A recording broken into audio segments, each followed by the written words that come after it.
since I've read a poem about my mother and my father, read a poem about their marriage. It's really easy to sort of excavate your family lore when your family's not there. My mom actually was just in town recently and came to a reading, and I had to read some of these poems in front of her, and it was actually sort of a fascinating experience that I'd never done before. She had never heard me read poetry or had read the poems. And she's mostly concerned about who's going to play her in the film. Which, yeah. She wants Meryl Streep to play her in the film. I don't think they make films out of books of poems, but you never know, actually. It happens. Always possible. So this is a little bit of a longer poem. It's in 7 parts, and so I ask you to bear with me. If you need to make a wave or take a stretch or something midway, feel free. But it's a poem that's predicated on a lie. My mom has told me a lot of things about her youth or her adolescence that turn out later to be untrue, but I grew up believing them. And one of these things was that my parents went to Niagara Falls for their honeymoon, which is in fact true, but that when they were there, the water was shut off. Which is in fact true. There was a point in time when the U.S. Geological Survey wanted to excavate the bottom of the falls to make the American side of the falls appear more beautiful than the Canadian side, because we had that rivalry going. And they did divert the water, and it was turned off, ostensibly. But my mom said this happened during the time that she was there, and in fact it happened several years before that. And this is what she remembered about it. But she remembered also that they had found some bodies at the bottom of the falls, and that was untrue. And I was always fascinated by these sort of dead bodies that were at the bottom of the falls, and I think it turned out to be like deer bones or something when I actually did the research about it. And if you ask her today, it's like the same thing with all the poems that I've written that are based on lies my mother has told me. When you ask her, she says, "Oh, I don't know why I told you that." So this poem is called The Bones of August. 1. Not to go backward, not to watch the women pedaling in reverse past the church, the priest in his black habit receding from the chapel door. Not to go backward, the bones of August becoming the bones of March, branch of dogwood picked clean by frost. Not to say yes when asked the question all women wait to hear. Are you anything like your mother? Not to be photographed in her dress like a saint carrying the instrument of her martyrdom, Agnes and her tray of breasts, or to throw the bouquet into the grave where Bartholomew hides with his bloody knife. Not to burn half the house down and build half the house up.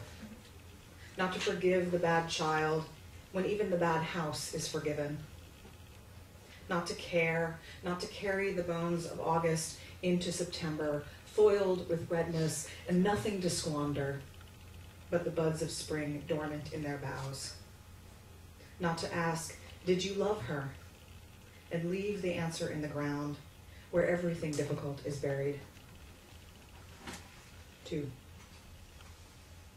Attend the dead, then welcome the bride, backward as Jews do, reading Hebrew right to left. First, the mourning, then the celebration. Backward, taking off the beautiful face of forgetting. 2 names with the same face, all this time, a woman waiting inside me to marry.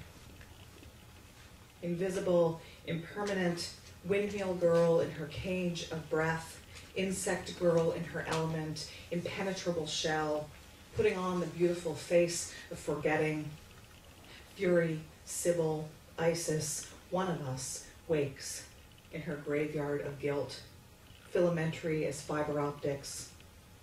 One of us sleeps on in the temple, lulled by the metronomic pulse of longing. Did you love her? Are you anything? That other girl is dead. That other girl is dead.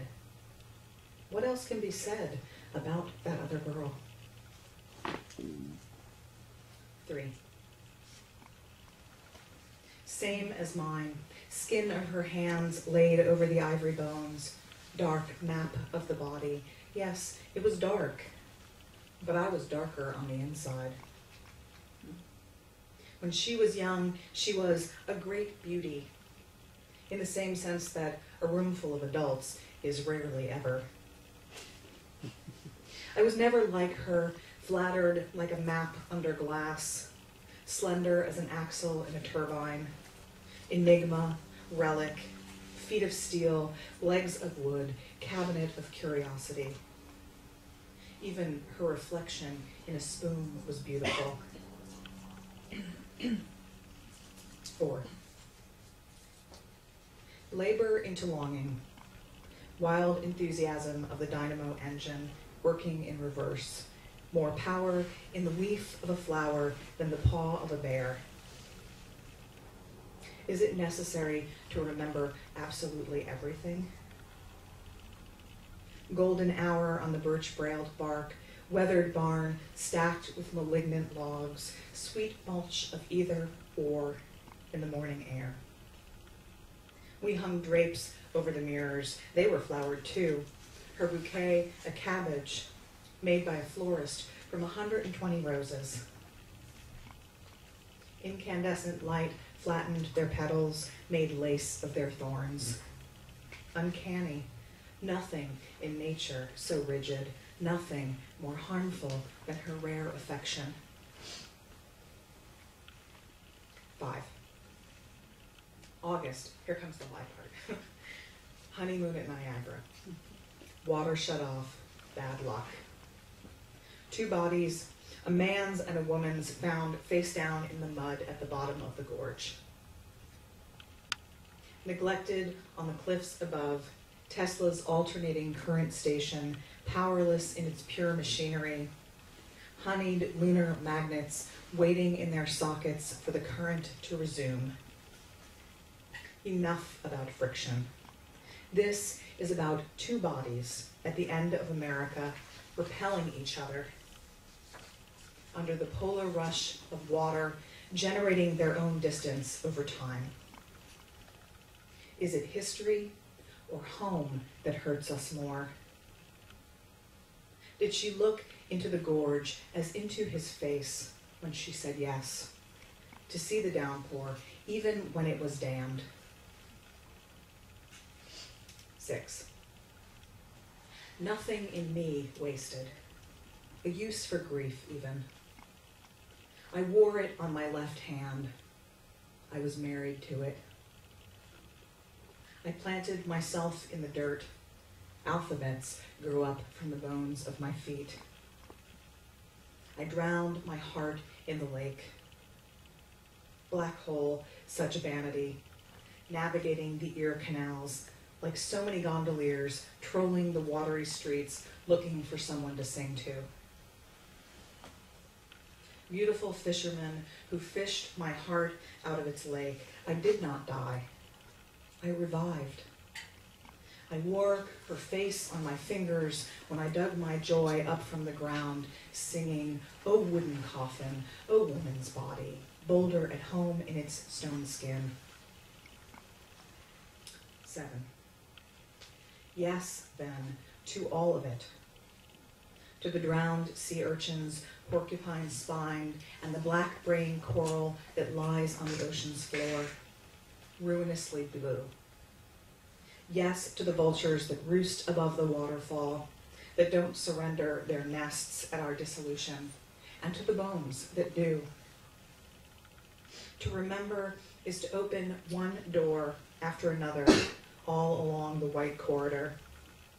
To say yes when asked, "Are you anything? Did she love you?" To go forward is to surrender the necklace of tears she gave me. This failed body with my name on it.